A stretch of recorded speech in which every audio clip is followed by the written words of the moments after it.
नमस्कार, मी पूनम तुमचं पूनम बेसिक रेसिपीजमध्ये पुन्हा एकदा खूप खूप मनापासून स्वागत करते। सध्या आपण आहे ना नवीन सीरीज चालू करणार आहोत, ज्यामध्ये आपण विविध प्रकारच्या कोशिंबीर कशा बनवायच्या ते बघणार आहोत। तर त्यातली पहिली रेसिपी म्हणजे आज आपण अगदी पारंपरिक पद्धतीने 5 मिनिटात तयार होणारी खमंग काकडी कशी बनवायची ते बघणार आहोत।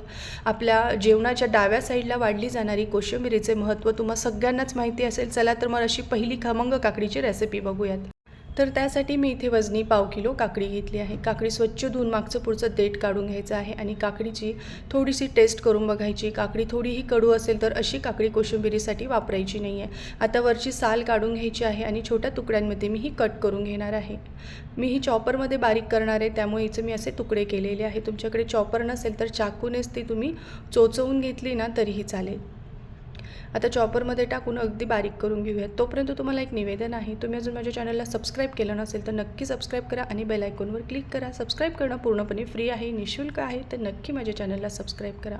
हे बघा, मस्त काकडी या ठिकाणी बारीक पण झालेली आहे।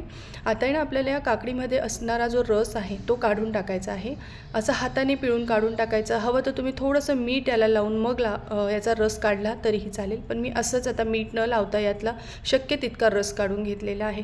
हा जो काकडीचा रस आहे तो टाकून द्यायचा नाही आहे। त्याचं सरबत कसं बनवायचं ते मी पुढे तुम्हाला दाखवलं आहे, तो व्हिडिओ शेवटपर्यंत नक्की बघा। अशाच प्रकारे मी सर्व काकडी या ठिकाणी तयार करून घेतली आहे आणि जो रस राहिलेला आहे आता आपण त्याचं सरबत तयार करूयात। तर या रसामध्ये आपल्याला चिमूटभर किंवा चवीनुसार काळं मीठ आणि चिमूटभर भाजलेल्या जिऱ्याची पावडर टाकायची आहे आणि व्यवस्थित त्याला मिक्स करायचं आहे। तुम्ही एकदा असं हे काकडीचं सरबत करून बघा, तुम्हाला खूप आवडेल। एकदम मस्त रिफ्रेशिंग वाटतं हे सरबत पिल्यानंतर। मस्त झालेलं आहे, खूप छान। आणि याआधीसुद्धा आहे ना मी टिफिन स्पेशल रेसिपी किंवा उन्हाळा विशेष पेयांच्या रेसिपी तुमच्याबरोबर शेअर केल्या आहे, त्या तुम्हाला कशा वाटतात मला कमेंट करून नक्की सांगा। आता या ठिकाणी एका बाउलमध्ये मी 1 वाटी इतकं फ्रेश घरचं दही घेतलं आहे। तर कोशिंबिरीसाठी शक्यतो फ्रेश दह्याचा वापर करा, आंबट दही वापरायचं नाही आहे। आता दही चांगलं फेटून घेतलं की यामध्ये जी आपण काकडी तयार करून ठेवली आहे ती सर्व काकडी यामध्ये टाकायची आणि 2 हिरव्या मिरच्या अगदी बारीक कट करून टाकायच्या आहे। त्याचबरोबर 3 मोठे चमचे भाजलेल्या शेंगदाण्याची भरड टाकायची आहे। शेंगदाण्याची भरड आवर्जून टाका, त्याने ना ही कोशिंबीर खूप छान मिळून येते। बारीक चिरलेली कोथिंबीर, 1 चमचा साखर आणि चवीनुसार मीठ टाकायचं आहे। आधी ना आपण यासाठी एक फोडणी तयार करूयात, मग व्यवस्थित आपण कोशिंबीर मिक्स करणार आहोत।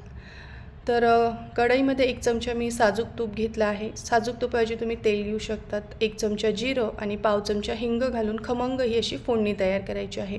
आता सगळे पदार्थ आपल्याला अगदी व्यवस्थित मिक्स करायचे आहे आणि यामध्ये ना ही फोडणी टाकून घ्यायची आहे। हवं तर तुम्ही फोडणीमध्ये कढीपत्त्याची पानंही ॲड करू शकतात किंवा मग ही फोडणी आंबट होऊ नये यासाठी ना एक महत्त्वाची टिप मी तुमच्याबरोबर शेअर करते। ही जी आपण तयार केलेली फोडणी आहे ना ती गरम गरम न टाकता पूर्णपणे गार होऊ द्या आणि मग कोशिंबीरवर टाका, म्हणजे कोशिंबीर बराच वेळ आपली गोडसर राहते, आंबट होत नाही। हे बघा, आता आपली इथे ही कोशिंबीर मी सर्व केली आहे। तुम्हीसुद्धा या पद्धतीने आवर्जून करून बघा। रेसिपी आवडली तर कमेंट करून नक्की सांगा। धन्यवाद।